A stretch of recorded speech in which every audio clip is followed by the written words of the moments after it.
Ano nangyari dyan, boss? Naputol, boss eh. Oh my God. Muntik na di makauwi, oh. Kirain mo na. Eto na, boss, nanginginig pa. Good day sa inyo mga kaayos. Mag-aalas 6 na pala ng hapon nung pinuntahan ako ni Boss Kenneth dahil sa ipapa-repair daw niya yung sidecar ng motor niya sa akin. At palabas na nga ako ng iskinita namin para makita ko rin kung ano ipapagawa niya. At paglabas ko pa lang ng iskinita ay nakita ko agad si Boss Edward. Shoutout sa'yo, boss. Isang torque naman dyan. Tinawanan lang ako. Ano nangyari dyan, boss? Naputol, boss eh. Ayan, oh. Oh my God. Muntik na di makauwi, oh. What? Buti na lang, boss, angkas mo si Lord.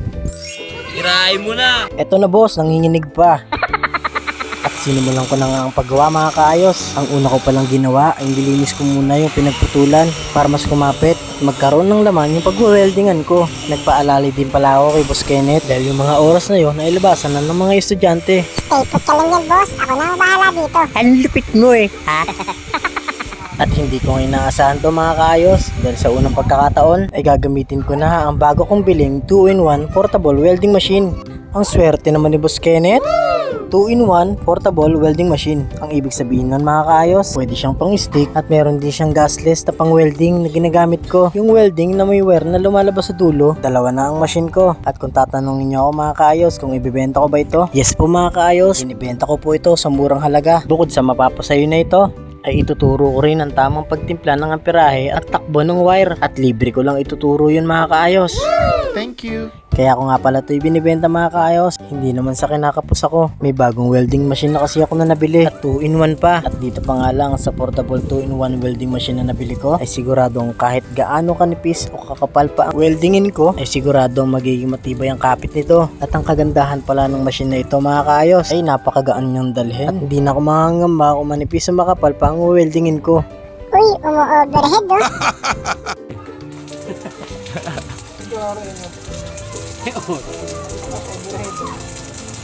Speechless. Halos 5 buwan na rin mga kaayos ang nakalipas bago ulit ako nakahawak nito. Sa ilalim no? Oo. Hindi tayo pwede sa ilalim maglagay. Sa ibabaw pwede. Oo, ibabaw. Mata. Ayun na lang isa sabi mo, Lon. Oo.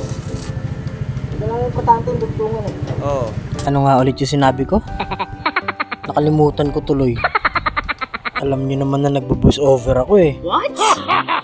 Ayun, naalala ko na mga kaayos. Mabalik tayo sa usapan. January 2024, nung unang vlog ko na ginawa, wala akong ibang ginamit na welding machine kundi ito lang. Halos karamihan kasi sa mga nagawa kong project ay puro tubular ang materyales at napakalaking bagay ng welding machine na ginamit ko dahil kahit gaano kanipis pa ang hinangin ko ay kayang-kayang weldingin ito.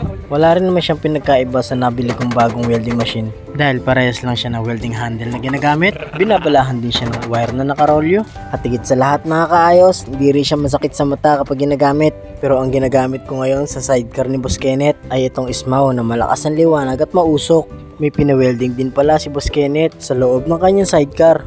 At tapos na ang pag-welding mga kaayos. At nandito na rin lang naman ako. Tutulungan ko naman si Boss Kenneth sa pag-assemble nito. Pasok agad mga kaayos. At dahil tapos na ang trabaho ko, dumukot ka na Fernando. Ayos ba boss?